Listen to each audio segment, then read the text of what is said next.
7h-10h sur Radio Courtoisie, suivez la ligne droite. Bonjour Arthur de Vatrigan. Bonjour Liselotte. Aujourd'hui, on va parler de l'Amérique, de notre Saint Donald que tout le monde aime.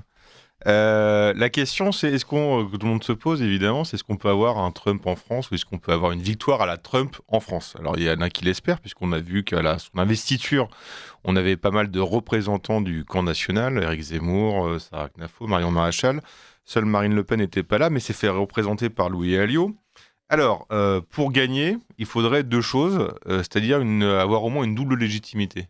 Une légitimité d'un socle et d'une colonne vertébrale, intellectuelle, politique, philosophique, un peu compliqué dans le camp national aujourd'hui. Une autre encore plus compliquée, c'est de convaincre les électeurs qu'on va appliquer le programme, pourquoi on a été élu. Or, généralement, la droite française, une fois élue, les convictions s'évaporent aussi rapidement qu'elles sont arrivées, et n'applique pas le programme et se soumet encore à la gauche. Alors ensuite, si on prend le personnage de Trump lui-même, c'est une machine qui est parfaitement adaptée au contexte américain. C'est-à-dire qu'à la différence du système français, la politique américaine est divisée en deux camps, et l'objectif est de rassembler pour gagner son camp. Alors qu'en France, l'objectif, c'est d'élargir son camp. C'est le problème du second tour. Donc le côté clivant provocateur, ça marche vachement bien aux États-Unis. En France, un peu plus casse-gueule. Ensuite, Trump s'est évidemment posé comme un rempart contre l'oligarchie. On l'a même entendu lors de son discours. Ce qui s'est traduit dans les urnes. On a vu sur les cartes le bleu massif sur les deux côtes, le bleu étant à gauche aux États-Unis. Et on pouvait rapprocher ça de la carte électorale post-élection européenne en France, où vous aviez la France en bleu marine et puis Paris en rouge, quoi. Voilà, on voit un peu le principe oligarchie vs peuple. En revanche, penser que Trump a gagné parce que populiste, ça marchait en 2016, ça ne marche pas maintenant. Et c'est un peu la grosse erreur que beaucoup d'analyses ont fait. C'est-à-dire que Trump a marché Le Trump de 2016 n'est pas celui de 2024, et la défaite de 2020 fut finalement une chance pour la droite américaine.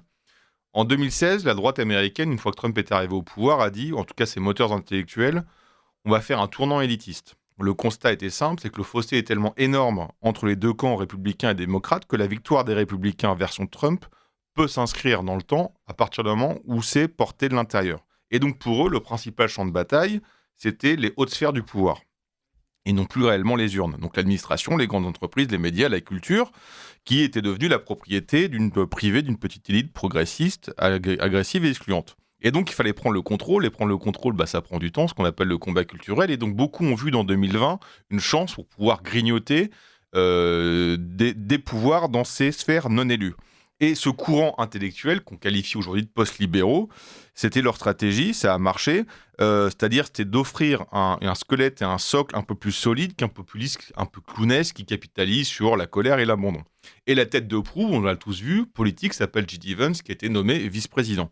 Et le point commun de tout ce petit monde, ce qui est assez marrant, c'est qu'ils sont pour la plupart convertis au catholicisme. Ils sont partis du protestantisme pour arriver au catholicisme. Et le problème pour eux, ça veut dire que le diagnostic qu'ils font, c'est que le problème et la solution n'est pas que économique. Elle est culturelle, éducative et morale. Ce qui change quand même assez des républicains classiques américains. Et pour ceux qui connaissent pas encore J.D. Vance, même si on commence à en parler un peu, mais pas assez à mon goût, il est devenu par la force des choses, en fait, le porte-parole des classes pop. Il avait fait son autobiographie qui est sortie en 2016, Hillbilly Elegy. Les Hillbillies sont les ploucs, si vous voulez, les pecnos originaires des Appalaches. Lui, il vient de là, et il se convertit en 2019 au catholicisme en lisant René Girard et Saint-Augustin. Il a même cité Rémy Brague il n'y a pas longtemps. Donc vous imaginez un pecno gilet jaune qui fait sa mue, qui se convertit au catholicisme par les livres. Et avec lui, vous avez toute une petite bande d'intellectuels, comme par exemple Adrienne Vermeul, qui est prof à Harvard. Vous avez également Patrick Dineen, qui a pensé une espèce de renversement, ou un nouveau gouvernement, d'une manière un peu plus large. Et donc, ce qui est intéressant, c'est qu'on voit cette stratégie de ce courant intellectuel, c'était de proposer un nouveau squelette au corps politique, un corpus, si vous voulez. Et c'est ce qu'on appelle le combat culturel, justement. Et ce corpus, c'est assez marrant, c'est qu'il parle de bien commun, il parle d'enracinement, c'est-à-dire qu'il s'oppose, et c'est une vraie révolution, à toute la tradition des républicains américains. Et donc, vous avez cette partie du corpus, et en même temps, vous avez Trump. Alors lui, pour le coup, la chance de Trump, c'est comme il a été élu en 2016, les gens ont vu ce qu'il était capable de faire. Donc, vous alliez corpus plus crédibilité, forcément, les gens disent, c'est le moment d'y aller, parce que Trump, on va réellement changer les choses. Et ce qui s'est passé, c'est que le pouvoir économique, vous l'avez vu, alors le Musk, c'était le type qui était un peu plus... le type qui avait vu les choses un peu avant ses collègues de la Silicon Valley, donc il est arrivé, mais tous les autres ont basculé, pas parce que Trump les avait convaincus, mais parce que Trump allait avoir le pouvoir. Le pognon, c'est comme les collabos, ça débarque, ça vient toujours du côté des vainqueurs et ça débarque toujours du côté de ceux qui ont le pouvoir. Et donc parler de combat culturel en parlant d'économie, comme c'est le cas du camp national en France, c'est une énorme connerie.